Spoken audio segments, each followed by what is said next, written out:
mask. I made it. Don't look at that. So this is a Wolverine mask that I've made for my Dakin cosplay. Dakin as Wolverine, Dark Avengers style Dakin. And this is just a video on how I made it and how you can make it too. If you want to get a template to make your own, check out the link in the description below. Free templates. Go get free things from my website, johnboywonder.com. Get a template Wolverine, download it, make it, tag me. It's a simple process. But yeah, this is the mask that I made. Obviously, you do not have to add fabric on top and on the sides. You can just paint it yourself. Just make sure you smooth it down. I didn't smooth mine down too much because I knew I was going to add this fabric over the top anyway. I also added white mesh eyes. You can do it without. I also added like an extra kind of like eye bit in here to get the kind of bit more depth in the kind of closed up eyes. Also, there's a light inside. So look at that. You see my hand in there, but when it's on my head, you won't see the hand. Okay, you can see light under there. I didn't notice that before. Don't look at that. Okay, well there's that. Edit it out for pictures, I don't know. But there's a light and it's cool, okay? It's cool. Turn that off, save battery. But yeah, this is the mask that I did. You can obviously like have the ears, horns, ears, yeah, we call them ears. Like higher if you want, bigger. This is kind of the shape that I wanted to go for mine. I've added a certain amount of weathering as well. I kind of wanted, because this is for Dakin, I also wanted to kind of add a bit more darkness to it. I kind of wanted like these kind of like extra lines coming out and like kind of thinness to them, a bit more battle damaged and things. That's just what I decided I wanted to do. So yeah, this is the mask. Follow the tutorial. There's not much else to say. I can't wait to show you guys the rest of the costume. I don't know if when the video comes out. If the video... Pictures may already be up on my Instagram by the time this video is out. There's nothing else to say. So, watch the tutorial. Follow me. So here's kind of like a rough template that I made out of paper, just like freehand. And here I'm kind of drawing like registration marks because I originally intended to kind of show you guys exactly where to mark it, but it is pretty self-explanatory. Put them onto some foam and sketched around it with the kind of like the other eye bits inside. I just poke a pen through, that's just the way I do it. Then cut it out of foam. Here's something that I have done before on different projects. I didn't actually work on this one, but you can try it yourself if it's the effect that you want. But on the inside of the mask, effectively here, you lightly score it with a Stanley knife, Stanley blade, really lightly so it only goes half the way through, and then you hit it with a heat gun. And what this does, it kind of just like pops those areas. And as you see here, I then decided, actually no, I'm going to cut them out completely, make them deeper, and then just like fill in some sculpt. So that's what I did here. The glue I'm using here is an Evo Stick multi-purpose impact contact adhesive. It is amazing. I've always used Gorilla Glue contact adhesive, but it doesn't really stick like contact adhesive. It holds really strong, but you kind of need to hold it there at first. Unlike with this stuff, I transferred it to some little tubes. I've got it in the description below. You stick it on to the area, both sides that you want to stick it to. Leave it for 4 or 5 minutes, and then as soon as they touch, they're just going to be stuck together. Here I didn't leave them long enough and I was impatient, so I was like, I'm just going to take it.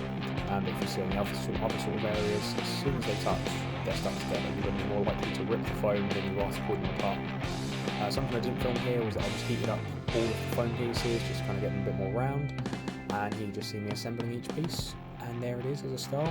I wanted more definition in the eyebrows here, so I've just put some sculpt on. It's more like bathroom ceiling sculpt stuff. It's not actually made for this. It's not going to be the easiest to sand down, but because I'm covering mine in fabric, that doesn't matter for me too much. If you're looking to do it yourself, use the appropriate stuff.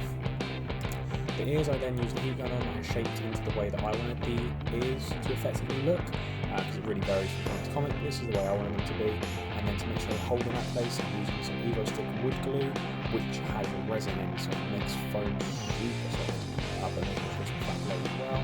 I then redid the eyes yet again, just to get a bit more depth and effect to them, so I still wasn't happy with them.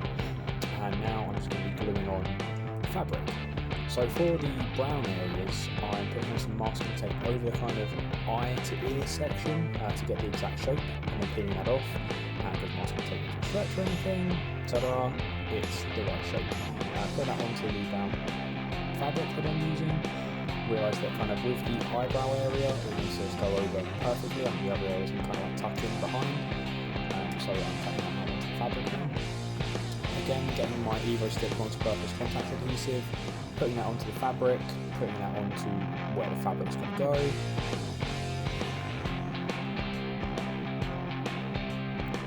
Realising it's one side and doing both sides, and then kind of applying it as perfectly as I can. As you see here, I'm trying to apply it as close as I can, but then getting like wrinkles and things. It's peeling off the sculpt as you see there as I pulled it off then, that's because it's not appropriate necessarily for this, but it will stick really well. And here they are, kind of made that. I did film the rest of the process because it was effectively the same in me making the yellow and putting the yellow over it. I then noticed the camera's really blurry for this, so I'm sorry about that. But with kind of some areas that weren't too neat, I decided to fill it in with some black puff paint.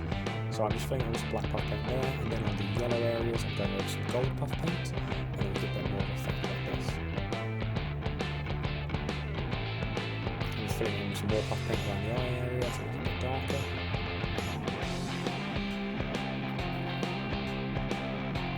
Now I'm getting my airbrush and I'm just weathering it with an airbrush. My airbrush is actually kind of breaking here, so that's when I'm spraying at the desk at times. But it worked.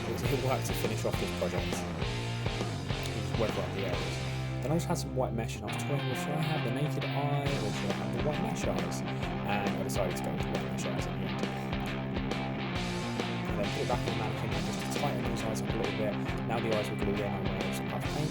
A friend of mine mentioned, why don't you put some lights in there? And I had some spare lights, so that's what I did. And that's how I got to it really. So it's just white mesh from like swimming shorts you can get, or you can just get easy like cheap mesh t-shirts online from China and stuff. And you could make like 100 eyes out of it. Like, just keep it in storage in like a fabric box. The weathering isn't ideal because my airbrush broke kind of and started just splatting out black paint all over it kind of thing. So, but it does turn out pretty well. It turned out all right. I quite like kind of the extra weathered look to it. Wasn't my original intention, but all things happen for a reason, right? So that's that. I was thinking of adding like a bit more of like a Captain America kind of like chin strap, but I decided not to in the end. But there's a wide variety of things you could do with this template. You could do X-Force and just kind of make those a bit bigger, and it just really depends on your paint job. You could just shape the foam a little bit, or you can add sculpt kind of like I did. Make sure to smooth it out if you're just going to paint it, but with the fabric over the top, you didn't really need it that much, so it was okay. I'm quite happy with the way that's turned out. But yeah, thanks for viewing. If you make your own mask using my template, using my tutorial, using my help, using anything, tag me. I'd love to see how they all turn out. And if yours is better than mine, I'm just going to like report you. Like, how dare you? How dare you? Also, make sure to check out my tutorial on how I made this Magneto helmet, because that's also a thing. So do that. And yeah, thanks for viewing. Like, subscribe, support me. Give me attention, I need it. Jokes, I don't need that. But actually do like and subscribe and, you know, support me so I don't have to go back to my office job and, you know, cry every day. Just want to make costumes forever. Bye.